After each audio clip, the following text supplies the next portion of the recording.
तपाईँले हात्ती आएको कतिखेर थाहा पाउनुभयो?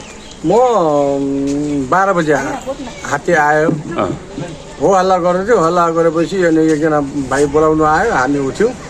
पुलिसहरू चाहिँ कम्पाउन्ड पब्लिक क्याम्पसभित्र पसेको रहेछ। पसेपछि अनि मेरो घरको छेउमा आइसकेपछि अनि हामी हो हल्ला गर्दा अनि वाल के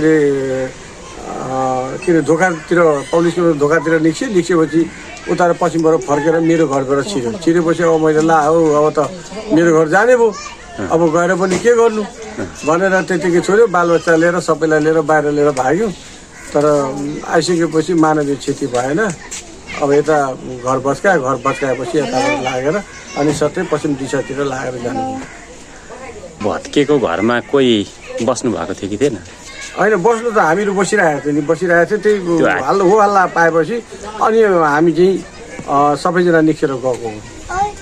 मानवीय क्षति हुन मानवीय क्षति भएन। अब यो सफारी पनि राखेको थियो, त्यसलाई पनि भएन। अब यो घर पुरै दस्तै छ। मेरो नाम मनिका माझी, बितामा नगरपालिका वार्ड नम्बर 3, पब्लिक क्याम्पस पछाडि।